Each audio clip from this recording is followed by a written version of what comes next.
My weave, it's unbelievable.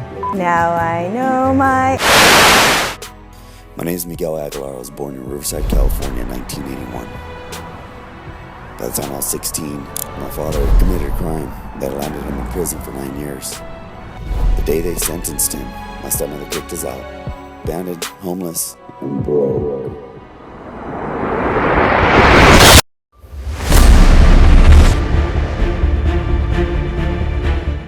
Hey guys, welcome to today's episode of the Mogul Insider Podcast. It's your host, Adam Tatunji, back at you guys again with another badass interview. And in this one, I had the pleasure of interviewing the coolest couple I've ever met to date, Miguel and Autumn Aguilar. And in this episode, we went deep into what it took for them to create a successful dynamic in their relationship while building a multi-million-dollar empire. Building a business is already a very complicated task. However, going into business with your spouse only makes it harder. Fortunately enough, Miguel and Autumn were super open about their issues and situations and what they had to go through while building their business. And also, due to all the tribulations they had to go through, Autumn last year actually filed for divorce. Miguel was so consumed in his work that Autumn felt that she and the kids didn't get the attention that they deserved. And because of that, they came to a realization that they needed to change a couple things up to be able to create a successful dynamic between the both of them. And if you're listening to this,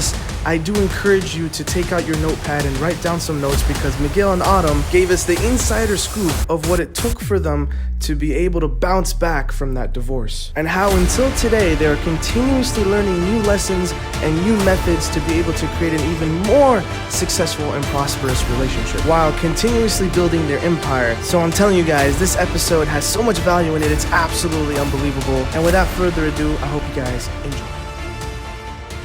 Hey guys, and welcome to today's episode of the Mogul Insider Podcast. Today, I have the pleasure, and actually, I'm super stoked about this episode. I'm currently sitting down with Autumn and Miguel Aguilar. I appreciate you guys so much for coming on to this show, and I'm really looking forward to this. So, without further ado, let's go ahead and start this. I want to ask you guys, the number one question is, let's take it back all the way to where you guys met. So how did that happen?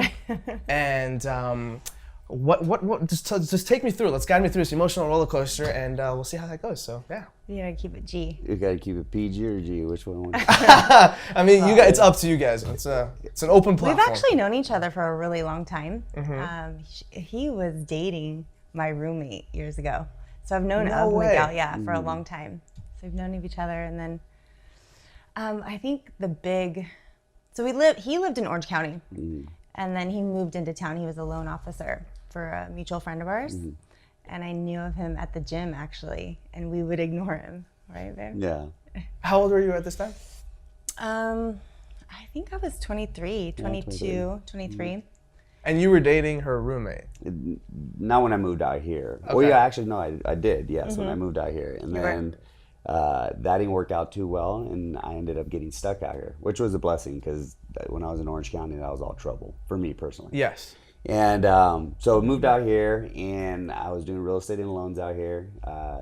Became super aggressive in that industry, and I ran into her at LA Fitness, and I would see her every time I'd go there. But we'd ignore him. She would ignore me, wouldn't even look at me, and I'd just smile at her, because I knew she didn't like me for some reason. Were you initially attracted to her though? Oh yeah, of course. Oh Yeah. yeah, 100% attracted. Yeah. Blonde hair, blue eyes. Yeah, blonde hair, blue eyes. That's my thing. That's like the American dream for me. And but yeah, so ran into her at the gym. She would ignore me for a very long time. And then one night, there's a restaurant here in town where people would usually go out and get drinks on a Friday or Saturday night. I think it was Friday night, right? Thursday, it was Thursday Iron Walk. nights, yeah, the Iron Walk. Thursday. And I was at the bar, and I see her pull up, and she's about a person and a half away from me, and I finally just got the nervous, went up to her, it's like, hey, why don't you like me? What's the problem? Yeah, what did I do? Why are you rude to me? And she was like, well, I heard you're talking smack. And I was like, from who? And she mentioned my ex-girlfriend's name. And I was like, well, look at your source. Come on. She's just trying to throw some salt. So he was kind of squashing the salt. So you guys were living together? Like you and his ex? Yes. Yes. Yeah. And then that we kind of, parted our ways. And I was an account executive in the same industry of mortgage. And so I'd go visit even his office and stuff. So I knew of him, but I wouldn't give him the time of day until I did a photo shoot, actually. And the bike that I was posing on was over 2 hours late. I was so upset, and I didn't know it was his. So I didn't know it was him. Yeah, showing up to the photo shoot. Yeah, so It was your motorcycle? It was his motorcycle that I was gonna be posing on. And the motor, whether you like it or not, I'm gonna put you on. Yeah, there. the universe was like, you guys are gonna be together Yeah. now. So it was 2 hours late, and I was so irritated. And it comes, the bike comes pulling up, and it's Miguel, and I'm like, you've got to be kidding me! Like, it's not this man again, the one that I don't like, So he was like, can I take you out to lunch afterwards? And then since then, I think we've been attached. So to what is it about him that you didn't like? Like what? He's just very sure of himself, I guess you want to say. So I think my initial, reaction towards that type of person and behavior was like, He's conceited. Yeah. You thought of him as a cocky person. Yeah, cocky. And so I was like, instead of everyone flocking to him like they did, I'm like, I'm just going to ignore the dude. Interesting that you say that, because I've seen that dynamic happen so many times where you have a man with a dream and a passion. Yeah. But that comes off and reciprocates as, hey, I'm full of myself. Yeah. And actually, once I did get to know him, I'm like, dude, this guy's awesome. So much fun. We got along great. Super personable. I could talk to him. Like, everything that I had thought he was. Was the exact opposite. Totally. Yeah. So, I guess I was judging. So he asked you out for lunch. So that was the PG version. Oh, my you guys want to go that rated R gosh. version? We don't want to know that part. I roll up in the Harley. My Harley's all customed out, right? So that's why they're shooting for the calendar, and she was the model for it. Well, I partied the night before, so I woke up super late. So I show up 2 hours late. So when I show up, of course, I show up in a tank top, and I'm just riding my thing in. And because even though I didn't like him, even though I didn't care for his, I was super attracted to him, but that was part of the reason why I wanted to give him So he was that badass guy that everyone kind of, were people cool with you back then? Or? Oh yeah. Well, I got along with everybody, but I wasn't a good guy. But you were that dude. Yeah, that he was rolls up in the Harley. I that totally dude. get it. Okay. Yeah. And but I roll up, and then my buddy who set up the shoot comes up to me and says, "Hey, Autumn, I want you to take her out. Take her out." And say, oh yeah, okay. And so I did. I invited her to the wineries. We jumped on my bike, went to the wineries, and we were literally attached to the hip since then. Wow. And Yeah. that was. And what made you say okay? So you went from I don't want this guy to I don't know. Sure, I let's just go on a thought date? I figured I'll just go for it. It's free lunch. Congrats. So your goal behind it was free food. Free food. Yeah, I was motivated by the food part, the alcohol part. I'm like, we'll have some drinks. We'll go have some fun. Good company. Whatever. I had zero expectation too. I think that's probably why we hit it off, is because I went into it thinking I don't really want anything out of this guy other than maybe friends. That's so funny, because he wanted everything out of you. Yeah. Yeah. Oh yeah. Yeah. I was trying to date her for a while. Really? Oh yeah. And it finally happened, And what was cool is that she still played that tough to get type of scenario for a few to days, get. and it didn't last. It was long. weeks. Like a week maybe. 2. But it's it was a good thing, And then from there, we're literally attached to the hip, moved in together within a few months, and then ended up getting pregnant, which was a blessing, huge blessing. And when I got the news that she was pregnant, I was actually really excited. I didn't. Normally at that age, I always thought I was going to be the worst thing for me. You guys are the same age? Yeah. Oh yeah. Okay. Exactly the same age. But I was really looking forward to it. I was scared shitless because obviously, I'm 25 years old, 24 years old, about to have a kid, 24. Sure. And still a kid, And but it was an amazing thing, for sure. Yeah. And so he dated your roommate. Yeah. How did you feel about that? Knowing that they had dated in the past, okay with it, because I don't know, she had moved on. I don't want to say that she had even moved on and had a child with somebody else at the time. I don't know. She was long gone. So I didn't feel weird about it. No, I know it was felt nothing okay with serious. It was just one of those. Except for Screw around kind of. Yeah, dude. If you knew me back then, I didn't even respect myself back then. I was a man whore, I guess you would call it, or whatever. Yeah. It's interesting that you say that, but you guys still hit it off. What do you think was the biggest reason for that? I think God had it all planned out, dude. Yeah? For me. I think Favorite. it's for really both of fun. us. Yeah. She is really fun. No, just kidding. I think that we actually have a lot of the same personality traits, you know. And I think too, what I did for him was I brought out a lot of lightheartedness. Oh. So he's a much more serious, like, you know, he does have a much more serious past. And so I think for me, I'm very like silly, lighthearted. I love to make people laugh. And so I think for him, he was attracted to that part of my personality. I could always make light of any situation. It gave him a sense of comfort. Yeah. So I think, especially not growing up with any of it. Like, she really taught me how to actually love, like how to actually feel when somebody really truly loves you, or at least likes you a lot. Because we would literally tell people we were getting married like within the 2 like months. so that dumb. it was that retarded. We were like, you know, but it manifested and it became our marriage. Like, we really were into each other. Like, we were like, for the first time, I really was into a person that I really cared for and didn't look at her as just another one on the belt or another one to just kind of go through. Right? What clicked with you that made you really feel for this person, even though you grew up, I know from your past, you're telling me that your father wasn't there, and so I'm sure you didn't really experience love. No, not growing up. So basically, everybody that I grew up with, that was either family or close friends, abandoned me in every aspect. So never was I ever really truly loved. And the affection that I was given when I was younger was from my father, that was an alcoholic, and the only time he ever told me he loved me was when he was drunk. Or, you know, my mother, who was psychologically jacked up in the head, and she would just pay me to keep me happy. And it would mean buy me gifts and things like that, toys. You know, so to get genuine love just because who I was amazing. Plus, did it freak you out in the beautiful, right? Did it freak you out in the beginning? Oh, it still did does. Did it feel weird? Oh yeah, I think I tried to push it away as much as I possibly could. And like I said, it wasn't like fairy tale where, oh, we connected, love, and then, you know, everything was great. I still had to battle that. So I still at times, even though we were connected at the hips, would battle her and do things or say things that would push her away. But that was just my defense mechanism, you know, me defending myself, because this ain't real, you know, she's not really going to love me. Wow, wow. So for those of you guys that are watching right now, for those of you guys who don't know, you're mostly popular for the brand that you've created, the gyms and everything that you've done, and started from completely zero. So mad props to both of you for that. Thank you. That is absolutely insane.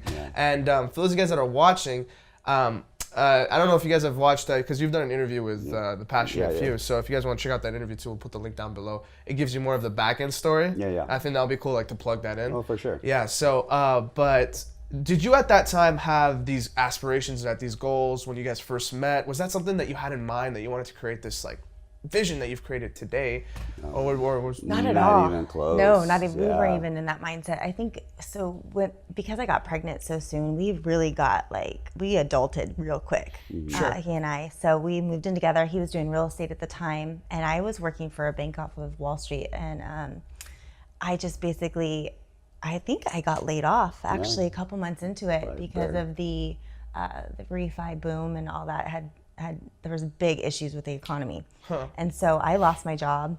And so we were depending on just his income. And then, you know, I got pregnant soon thereafter, our first. So it was really not our priority. We didn't even know this would ever exist. We were just kind of focused on real estate and being parents. So what was your vision for this relationship back then?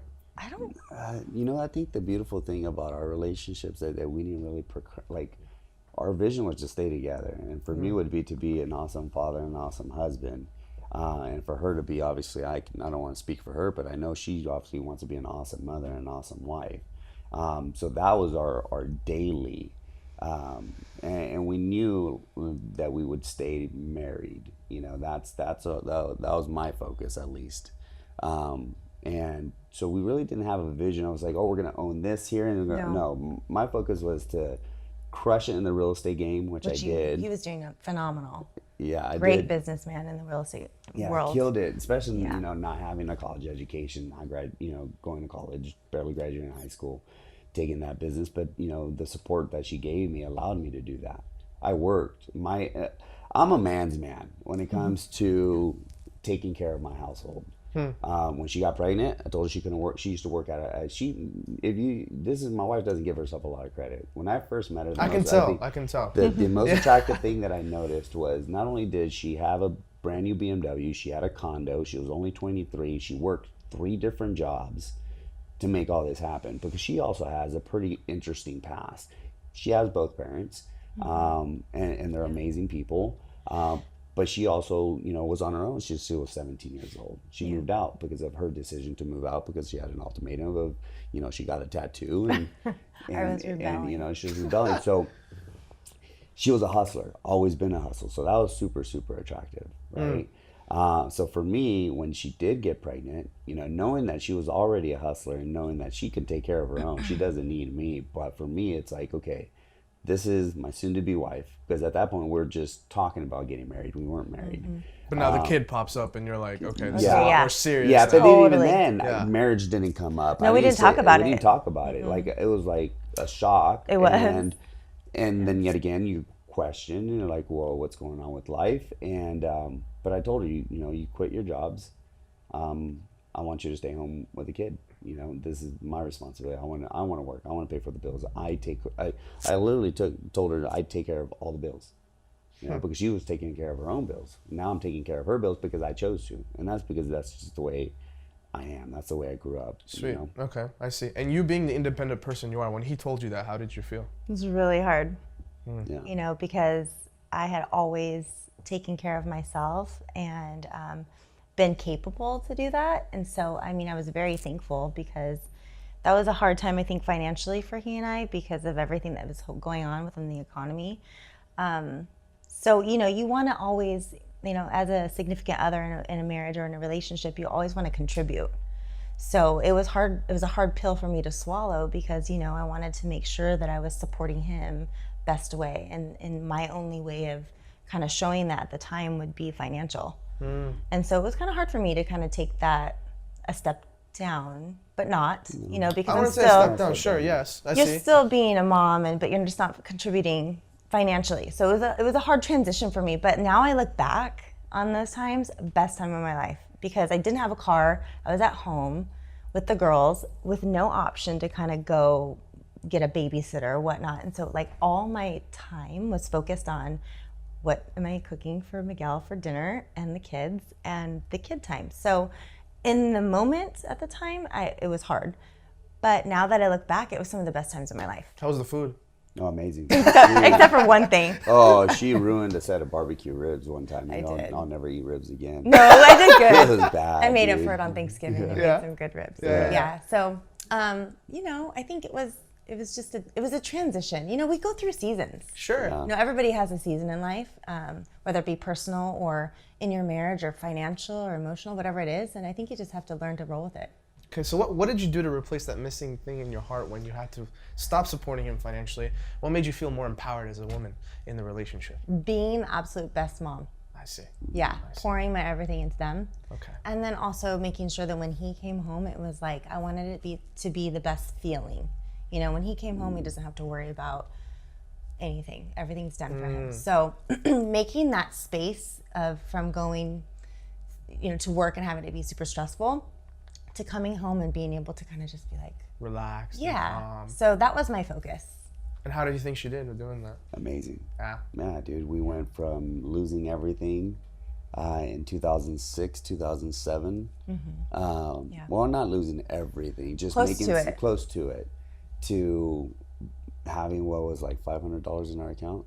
I don't remember. Dude, we It was hit rock bottom. Yeah, we hit rock Jesus. bottom right as our daughter was born, because she was in the NICU. And NICU, we almost lost our daughter. Like she was supposed to have brain damage, all kinds of stuff with her first because of her diabetes.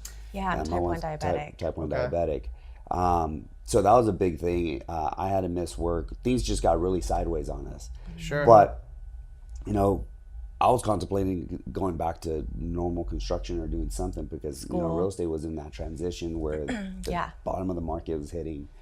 Many things were happening in the real estate game. And then we had a sick baby, so it was like, okay, Yeah, what do you do? It was that was been another tough. hard time, Oh, and it's like you have to super think about it. difficult.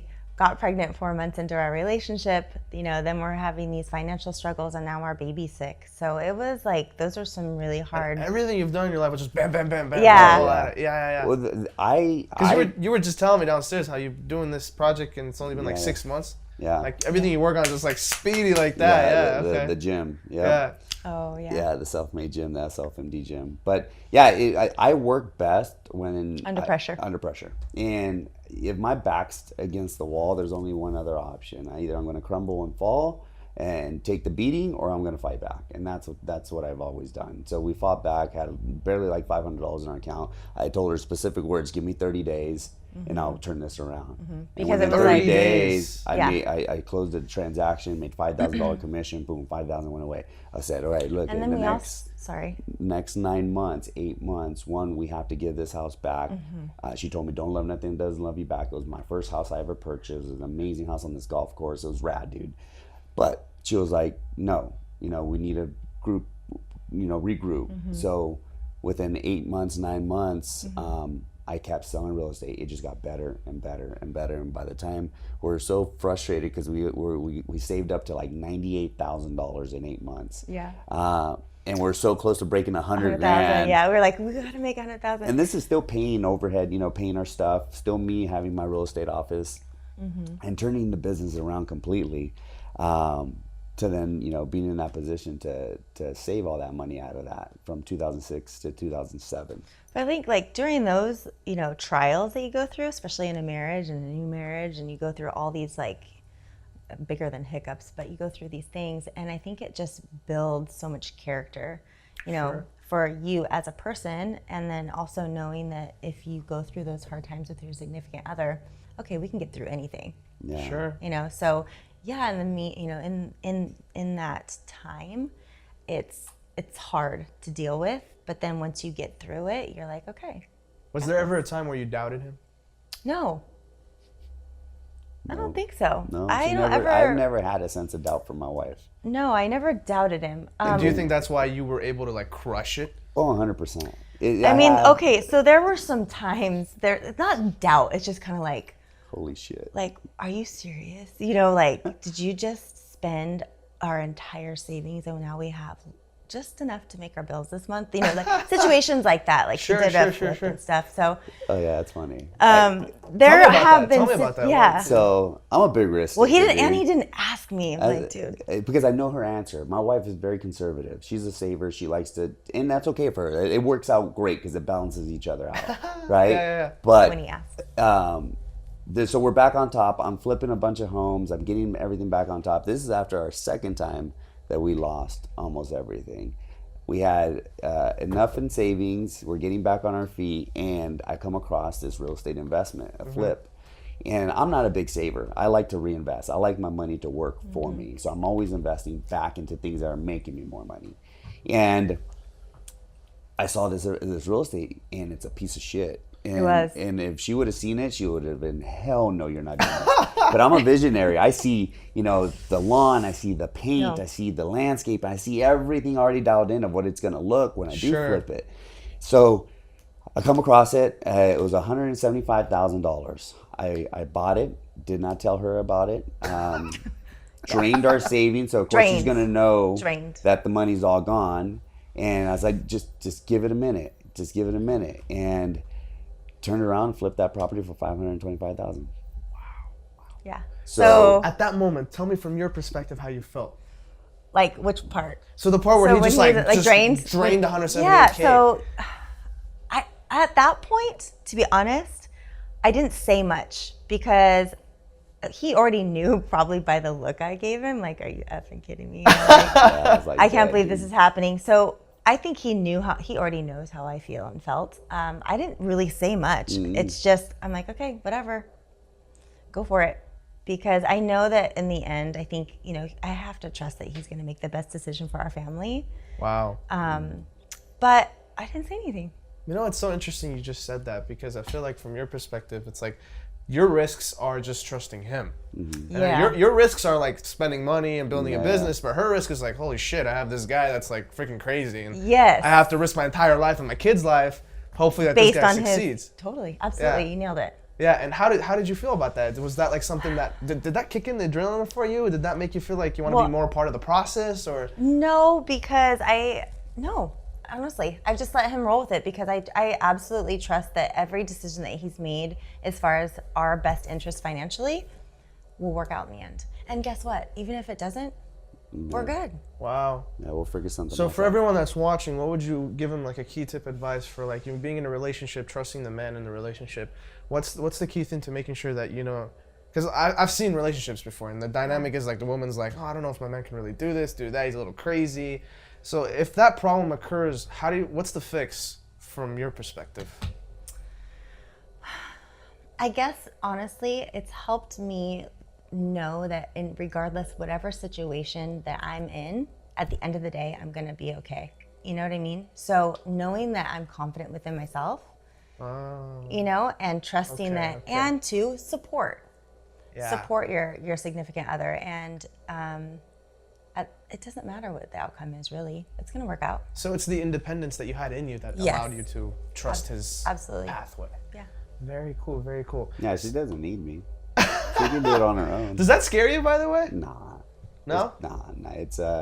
It's good to have that in a relationship. No one needs each other. Like, we love each other, we want each other, and that's the difference between needing somebody, right? There was a time though that I felt like I had to I needed Miguel. Mm-hmm. But I think though this What time was that? When was that? Take me through it. Up until last year, I felt very codependent on Miguel.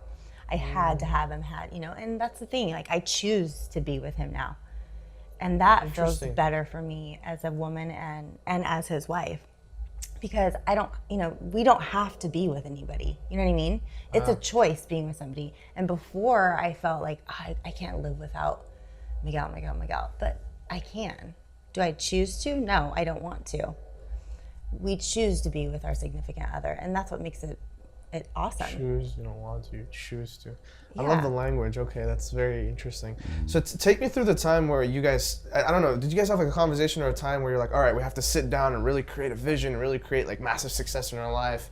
When did that happen?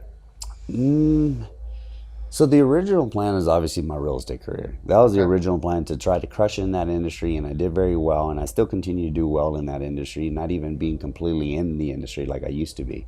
And my plan was just to flip a bunch of homes, become this large investor, and bank that. And I still have that in my book of resume. And he's so good at it. You still do real estate, right? Oh, yeah. Yeah, because you guys have like a self-made brand for real estate, right? Self-made real estate. Yeah, I was looking at that. And it's all, and it's all usually just based on referrals now, because I've been in the business so long and I've done so well that everything is just referral based. Yeah.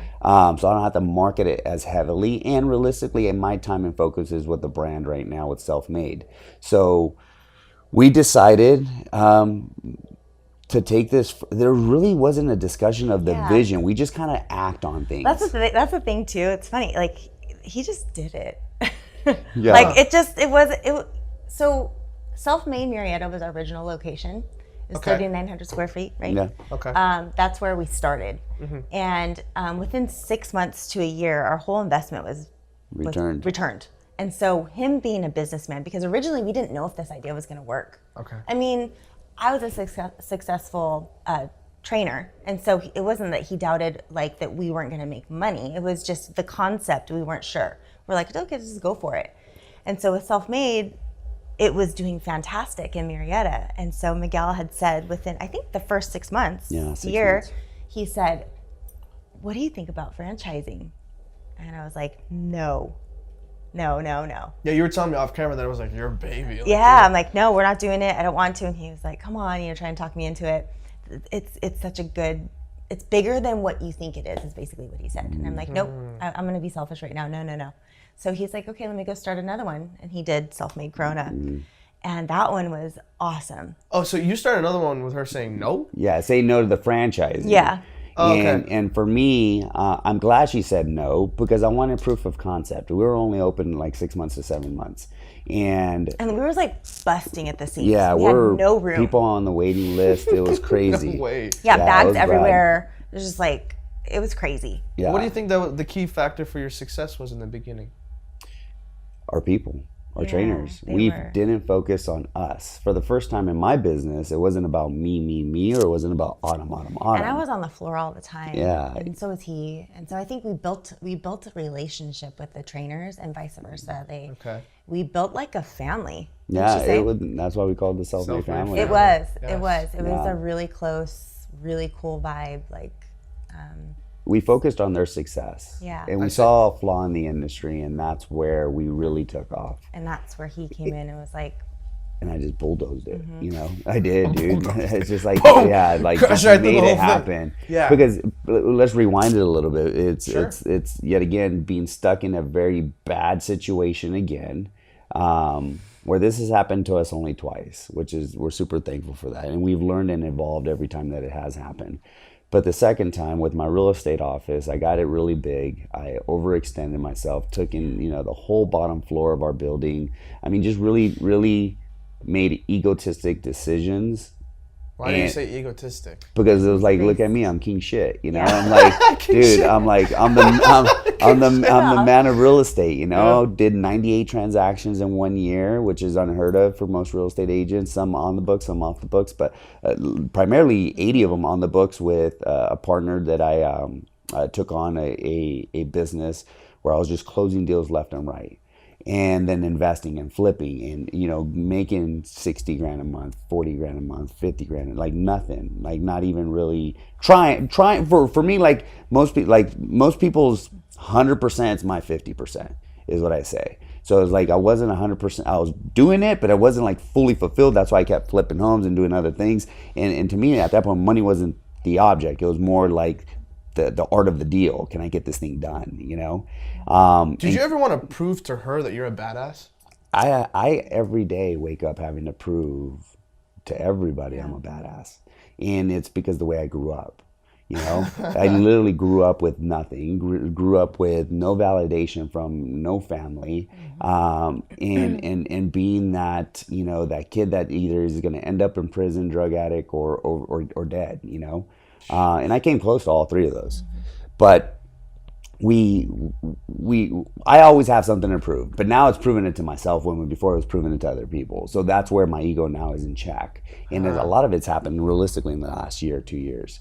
But in 2012, we filed for bankruptcy. And I've said this before in other podcasts, and is the best thing that ever happened, even though it was the worst situation. And this is another reason why our marriage is, I think, the shit. Like, it literally is a great marriage. It's unique because my wife isn't with me because of me, and I'm with her because of her. It's not financial. It's not because I took care of her. It's not because she's taking care of me.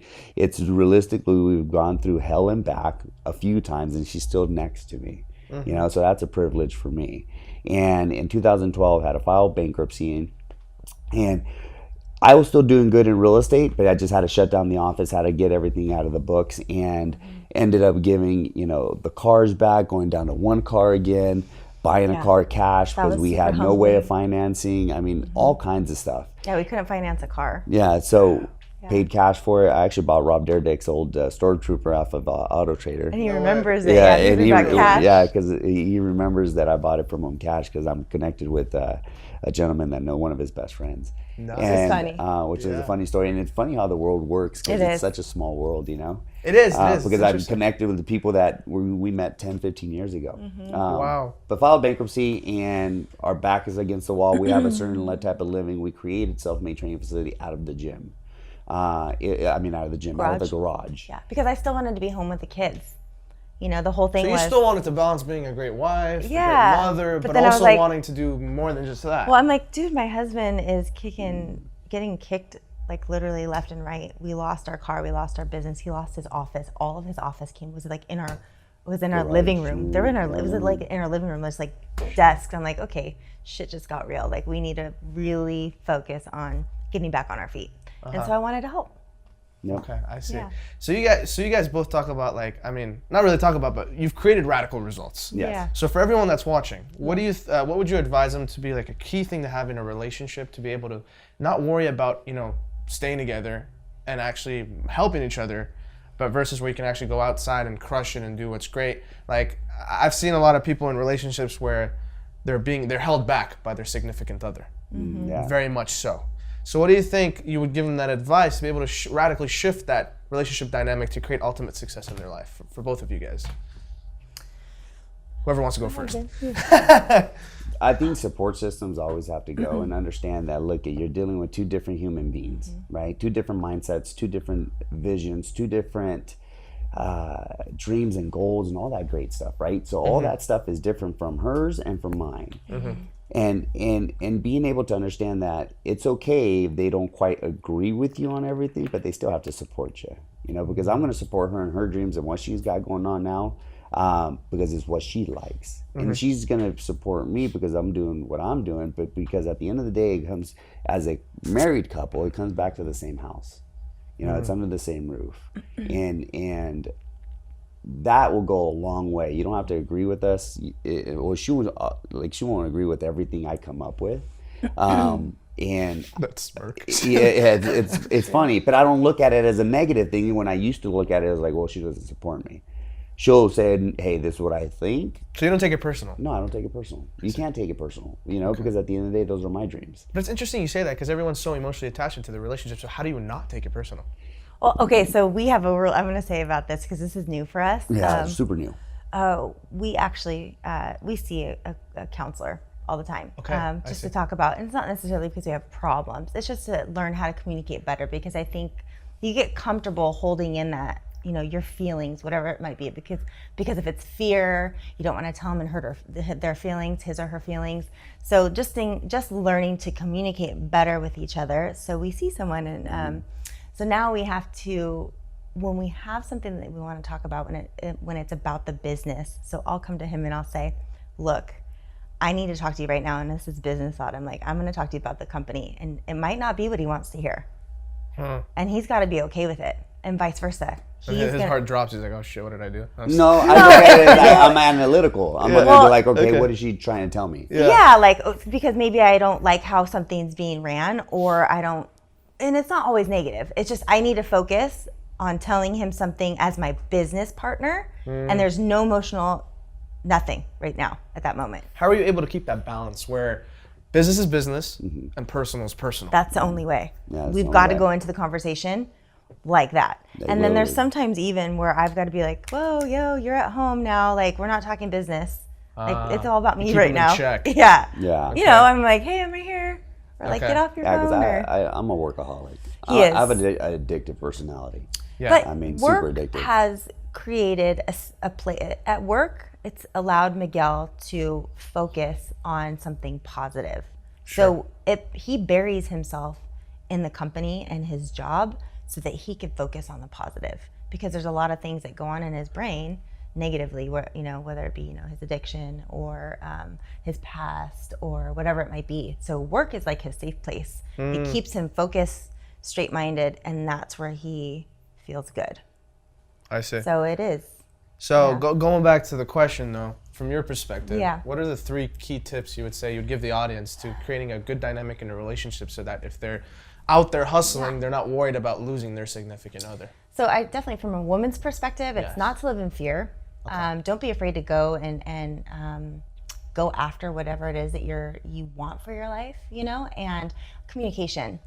You know, I think a lot of times I've held in, you know, things that I've wanted to say about my career or my dreams or my aspiration, whatever they might be, to him because I've been afraid. But if Afraid of what exactly? Not necessarily of like him, but maybe like maybe it's a different avenue. Like, oh my gosh, she wants to do this now. Like, you know, left field, she wants to be a nurse or whatever it might be, the craziness, just maybe fear of disappointment or what is he going to think of me, or, you know. So I think just learning to communicate and not live in fear would be my advice for, you know, the female role. If the husband is that significant one in the, you know, work field, you know, if they're the one that's doing it, like, just tell them how you feel. Don't be afraid of it. I see. Communicate. Nice, very nice. And what about you? What would be your 3 tips? 3 tips. Yes. Just say yes to everything. Wrong. Be Mr. Bobblehead, you know, just So, yeah, you know, happy with communication's key. And if you have to, definitely seek help outside of the relationship. Yeah. I love that you two seek counseling. Yeah. Oh, She's been the amazing. best thing. She gives us tools, and she doesn't side on either side. Like she doesn't have a favorite, right? Yeah. And for me, I hated counselors. I hated anything that had to do with that whole industry because of my past. I've gone to them before and they all sucked, right? So we finally both found one that we both like, and then she does give us tools. And if it gets to the point where you need to seek help, instead of exiting the relationship, or instead of saying, hey, this is over, I'm done, you don't believe in me, or whatever that may be, go seek help, get a different perspective, and make sure you elect somebody right, though. You know, but communication, seek help if needed. You know, if you guys for some reason still can't communicate well, seek outside help, because that goes a long way. And don't be too prideful. Don't be too prideful. Yeah. And now, as a man, especially. Yeah, I like that you say that. You know, coming from actually my own perspective, it's a different story. But anyway, so what about when's the time to rip the bandage off in a relationship where you're like, okay, this person's really not for me, and this person's not supporting my dreams? No, I'm sure. I mean, you guys have made it together, like, you know, so you haven't had that problem. However, or maybe you have. Have you had an instant where you're like, okay, is this really meant to be? Yeah. Yeah. You want to talk about it? Because you gave us this look, and it's like, Huh? This look happened. Yeah. It's a tough one, dude. Yeah. It just this time Actually, last year, my wife filed for divorce. Yeah. I literally filed, and it was probably the most difficult thing to ever go through, and but it was the best thing to ever go through. Why do you say that? Because sometimes you need this bad shit to happen to make your ass wake up. You know, both of us, in what we both want in our relationship, what we both want in ourselves, and just of what we really want. You know, it's unfortunate how to get to that point, but you know, I was working 7 days a week. I was ignoring my wife. When I was at home, I wasn't at home. I was checked out, and you know, I put everything into this business. I'm a recovering alcoholic and drug addict. So my focus no longer was our social life, where we used to go party, hang out, have a couple glasses of wine.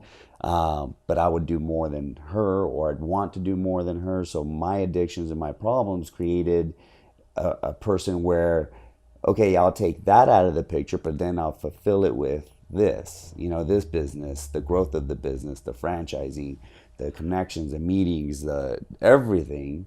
And I was gone, you know, so it forced her. And yet again, she had hopes and dreams, and this is where we can kind of either empathize or kind of relate with people that are going through certain situations, because we have been there. You just asked us a question: how do you deal with it? We just came up with those answers just within this year. Mm-hmm.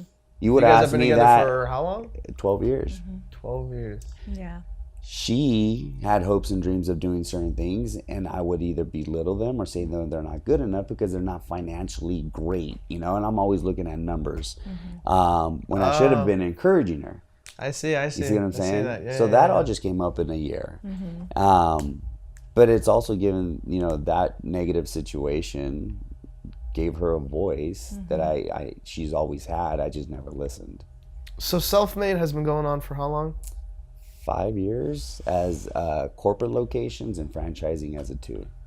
2 years. Franchising 2 years, and as a corporate location, we're on 4 or 5 years. So when you decided to file for divorce, this was still fairly new.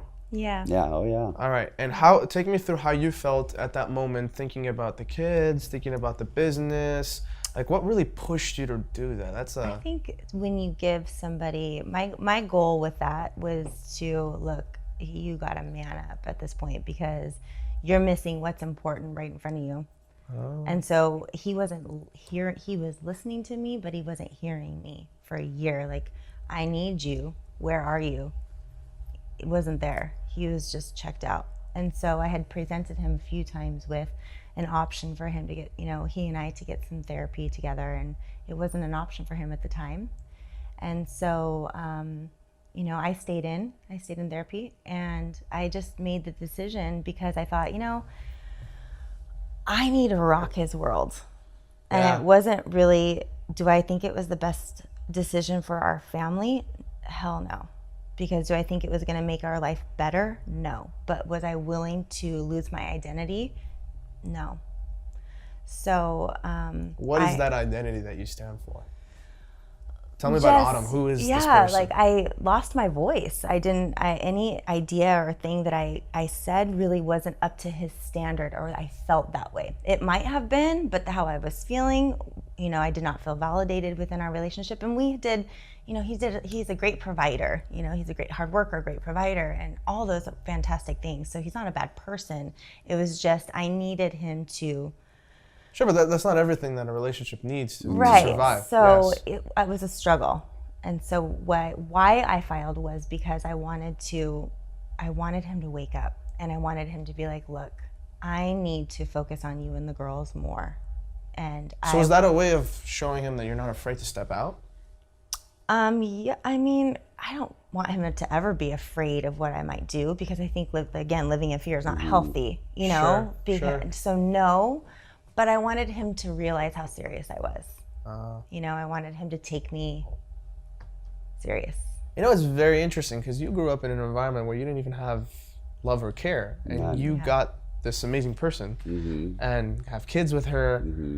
What got you so sidetracked that you forgot the main thing that you haven't had your entire life and you finally now have? Like, that's yet again the defense mechanism. I think we've struggled that through my whole 12 years of being married. Every time I allow, and then for some reason I end up pushing away, and not abusively or negatively. I just like zone out into something else. It's because you're so used to being your own solo guy. I think too for him, and I'm speaking for him just out of observation, but I think like when he allows to let someone in, and I know everything. I'm probably the closest person to him. I know everything about him. So I think once you've allowed someone in that way, and they show you a love that you've never felt before, for him it was kind of like, nope. Do you think you took it for granted, or was it really just? No, I wouldn't say I took it for granted. There's no possible way on that aspect. I just did not know how to show the love back. And love back. Yeah, my love back was I'm taking care of the house, I'm paying all the bills. Material. Because that's what you missed when you were growing up. But that's all I grew up with. Like, if my mom wanted to make me happy, here, I just bought you this. If my dad wanted to make me happy, hey, I'm drunk, I love you. So it wasn't, and then losing all that at the age of 16, like literally losing it completely. No motherly hug, no fatherly advice. Completely left out to depend on my friends as family. It's a different aspect. You have to think about it. Miguel's a survivor. Yeah, you know what I mean? So really, he doesn't need anybody, right?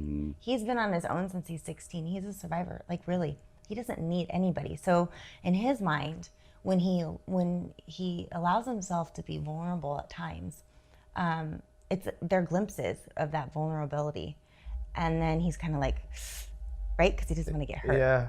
So he backs off, pushes away, or whatever the case may be, because like he is a survivor. That's what he knows. That's all he knows. That's all he knows. That's it, dude. So like it has its pros because you've built this empire right here, but also the cons come with it. Absolutely. So to answer your question, we. Wow. Really hard Well, thank you guys so much for sharing that. I'm sure that was a very vulnerable moment. I appreciate you for opening up. Yeah. So when that moment occurred to you, guide me through the emotions that happened and your thought process, and how did you feel? I lost my shit, dude. I was losing my best friend. Your best friend, huh? Yeah. And she knows it. Like, I literally broke down. Normally when things like that happen, or, we've thrown out the word divorce before, like every stupid couple should not do. Like literally shouldn't even be brought up. But we would throw it up, through arguments throughout the years, but never follow through. And then to be able to have this actually happen for the first time, instead of me countering her back and telling her, okay, there's a door. That's what I would just say, is there's a door. He was like, if you don't like it, there's the door. For the first time, I broke down and just said, no, this ain't gonna happen. Wow. So, that's this took me through an interesting journey. Yeah. I appreciate you a lot for sharing this. For sure. I think this is the first time we've actually shared it together. Yeah, we haven't really talked about it. It was this time last year, November 17th is when she filed. Wow. So how is the relationship dynamic now, a year later? Amazing. It still is a work in progress. It's always work in progress. I think a marriage is always going to be a work in progress. Everybody goes through chapters. Everybody goes through seasons. So this is by far not even perfect. We're still struggling with certain things. but we know how to communicate better with each other. We still need to work on our delivery. There's many things that now I'm home at 7:00 every day. I spend more time with my kids, more time with my wife. But even then, lately, like I noticed that slipping a little bit. So I reached out to her and said, hey, look, this ain't, I'm not feeling okay. And you have to think about too, like I spoke of earlier, we all go through our seasons and whatnot, Sure. So there are triggers in life, like you might be dealing with stuff that, or months or times, or that you go back to that time of your life that are triggers. Like, and I just asked them that today. I said, is December a month of a triggering time for you? Because if it is, we need to talk about it. I like that you guys have an open form of communication. So what's the key advice you'd give for everyone watching that struggle with communication through both couples? And one couple notices that they need to communicate better, but the other person, the other significant other doesn't really, their ego's taking over. Yeah. How would you give advice to that one person to communicate to the other person that, hey, listen, we need to be much more open? Don't lead with pride. Pride, I think, ruins a lot of relationships, and there's a lot of false things that are in pride, and eliminate the noise. And what I mean by eliminating the noise is even your surroundings, even your friends, even your family, because they're not in this relationship, they're not in that relationship, so they're not gonna grasp it. And only you know what you can handle. Yeah, exactly. Right. And so learning to have those hard conversations, because guess what, sometimes it sucks. And sometimes you're going to say things that are probably going to hurt that person's feelings. And it's not going to feel good for you or that person. But you have to be willing to be vulnerable and strong enough to have those hard conversations in order for you to grow. And Do you think, sorry, you were I said it's worth it. I see. It makes it such a beautiful dynamic. You talk about living a stressful or a stressless life in a relationship, that's the way to go. And then having the capability of knowing that I decided to marry my wife. I chose to marry my wife, and I choose to be with my wife. And at the end of the day, she has to know everything about me, whether it's good or bad. And by far, she's probably the only one on this earth that actually knows everything about my past and my current situation, right? And having these, you can't have a bunch of doors up. It has to be windows.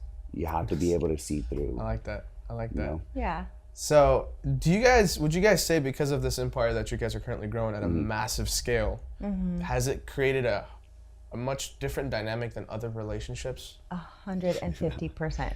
Like maybe even 200%. Yeah, Yes. It's been nuts. And what's the key differentiator between you guys and everybody else? Like meaning like A couple that, just average. just are, Yeah. I want to say, I don't like to use the word mediocre, but like don't really have something like this to worry about, because this is a whole nother thing. Well, I know this adds, I think our counselor said it adds in like 50 to 60 more % chance of not being together, owning a company together. There's a huge percentage. Yeah. Because it adds, there's so much more to it than just, hi honey, I'm home. You know what I mean? Yes, it's like, okay, we have to really be on point with it. But yeah, it's next level. It's something else. It's next level. And it's interesting to me, because I feel like a lot of people choose a comfort level of life because they're worried to go through this. Yeah. Oh, I agree. Yeah. Yeah, absolutely. Well, look at your divorce rate. Look at how many businesses don't flourish because people don't take the action or the proper requirements to be able to work on something that you can make it better if you just happen to give it a little bit more effort, right? If you let your ego and your pride out of the picture, you will be able to do amazing things, because typically that's what hinders a lot of people, is the pride and the ego and the fear behind not knowing what the result's going to be. Did we know this was going to work out? No, I thought my life was over. I thought it was done. I was already looking at condos like it was done. But yet we gave it, we realized this is not what we want. We gave it effort. We started working. We seeked outside help right away, knowing that we're both broken and we need to fix something.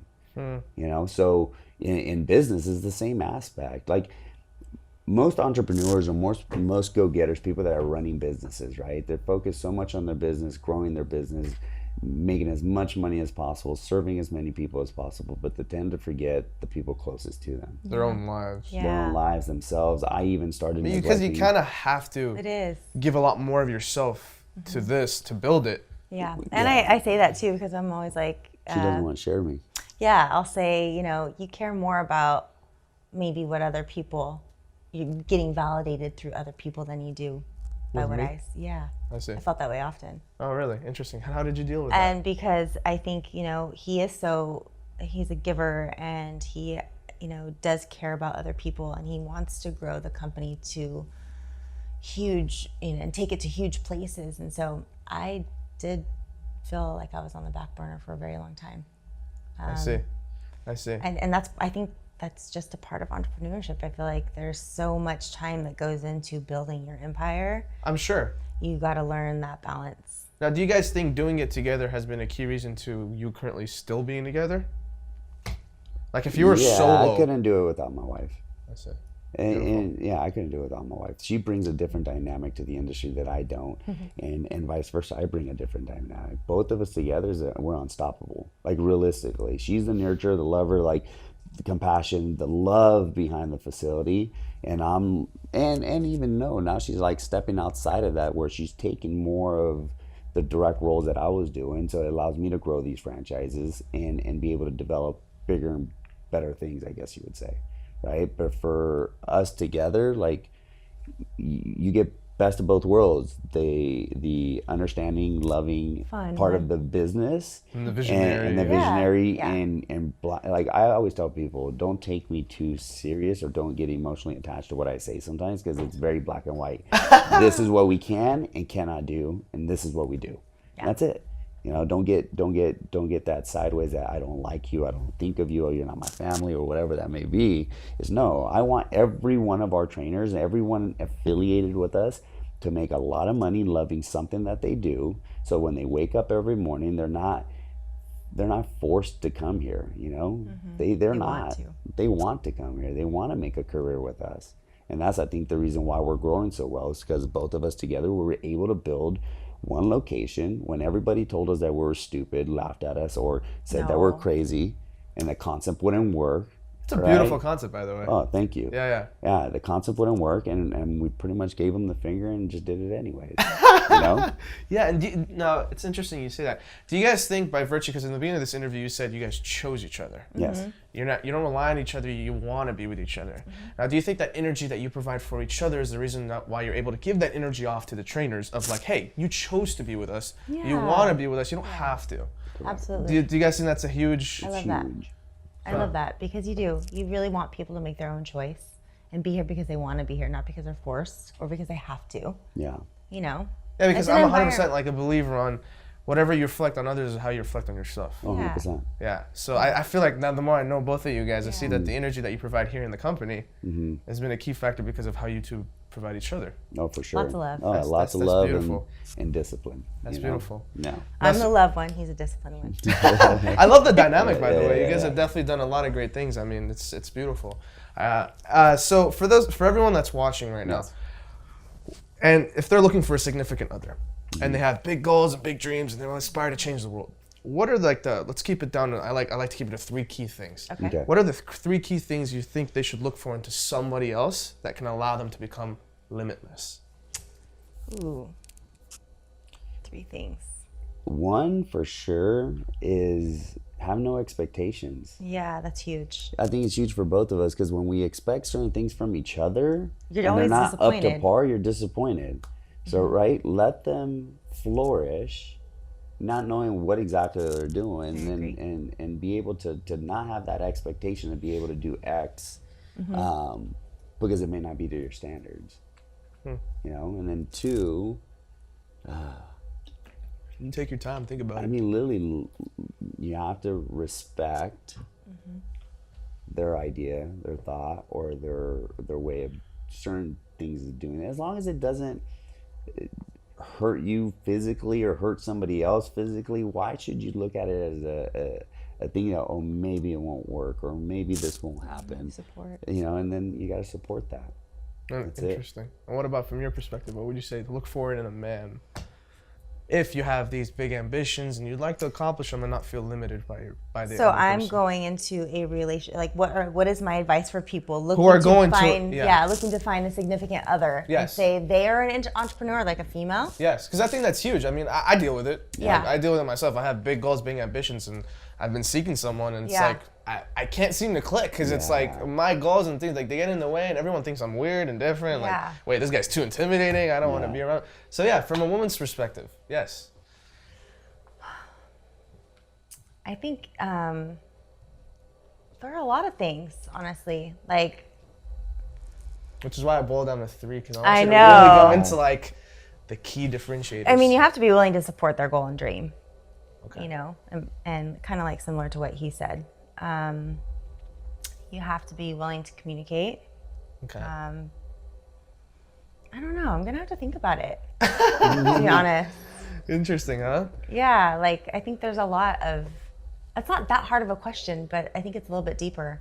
It is. Yes, it definitely is. And I think it's very important because I'm sure a lot of people that are going to watch are going to be like, I want to know what it takes to create the success, or who should I look for, you know? So like, I think too, like I think you shouldn't even be. It's just gotta looking. Yeah, Yeah, like, like don't it's even just look gotta for it. go. Like I Yeah. think maybe that's why I'm stumped a bit. maybe the question was worded incorrectly. No, it's just not like at all. when I'm you're- trying to give you the right answer, and I'm not really having it. And it's because I don't think you should really be looking. Like when it's gonna happen, It's gonna happen. it's gonna happen, and you're gonna know. And so, in order to make it work, or if you're looking, like I don't know. The other thing too is, like, and I'll piggyback off of that. It's like when we met, we weren't planning on No. being multimillionaires and doing No. all kinds. No, we just wanted to And I live in the honestly, I moment. kind of didn't even, like I said, I live didn't in really the even like him. moment. Yeah. You know, it's so funny because I feel like the most successful relationships I've seen started off with I don't like anything. I think it was ugly or weird. Or, Yeah. and I turned did into this, it. like- It did. It just I didn't really care for it. You know, I just said that. Like I didn't care for him that much, and I ignored him a lot at the Yeah. gym, and I thought he was, you know, I just whatever. It just happened. So that's why I'm getting stumped. Is Would you say knowing yourself will be the key reason to attracting that person? absolutely. Oh, yes. And that's something too. I had to really work on this last year. Is knowing. am I? Yeah, absolutely. Who am I? What do I want? What are my dreams? And it's okay to feel certain ways, even if it's not how he's feeling or vice, you know, whatever, and being okay with it. Very nice, very nice. Yeah. Well, guys, we're coming to an end. I appreciate you both so much for your time and the vulnerability and sharing your Yeah. emotions and your experiences. I'm sure a lot of people would benefit a lot from it. So before we end this, is there anything you guys would like to add on? Any specific advice you guys would like to give to the audience about creating an amazing relationship to create fantastic success like this? I think up, that's baby? it. I think I feel like I feel good. I feel like Miguel still has a couple things to Oh, say. yeah, what do you have, Always babe? got something to What say. you got? I was like, I got, don't procrastinate. You know, take action behind the thought and the idea of what you're trying to achieve in a relationship and in business. And at the end of the day, as long as you know that you took the proper actions to be able to do it, whether you succeeded at it or not, at least you did it. You know, don't be that, and it's cliche to say, but that 80-year-old man on, you know, in his wheelchair or deathbed and wishing that you could have done what you could have done. You know, if there's an opportunity, I mean, seize the moment.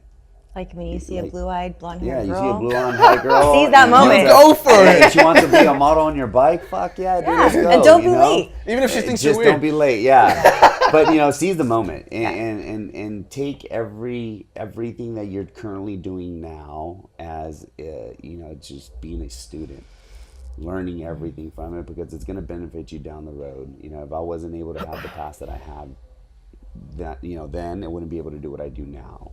Same thing with every, you know, job or career choice that I've decided to do. If I didn't 100% learned everything of that trade or did that properly, I wouldn't be able to do what I do now. Divine purpose. Because it does set you up to scale and be able to do amazing things and serve and give as much as you possibly can, expecting nothing in return. Beautiful, beautiful. Well, that so does it. I appreciate you both again. And for those of you guys that are watching, I hope this episode gave you an insight on what it takes to create a real successful dynamic in a relationship. And if you guys enjoyed, please remember to leave a like, drop a like on this video, and also comment your favorite part. And if you guys have any certain guests you'd like for us to get on the show, we'd be happy to serve. And make sure to hit that subscribe button for future episodes. And without further ado, I will see you guys later. Check it out. Peace. And that is a wrap. I hope you guys truly enjoyed this episode of the Insider Scoop that Miguel and Autumn were so kind enough to give to us. So if you guys truly enjoyed this episode, please remember to leave a like down below and comment your favorite part or the key lesson that you learned and how you're going to apply it to the current relationship that you have, or maybe in the future when you do find your significant other, how you're going to apply these lessons. And please remember, as always, subscribe to the channel because your support means the world to us. And without further ado, it's your host, Adam Tatunji, signing out, and I'll see you guys in the next interview.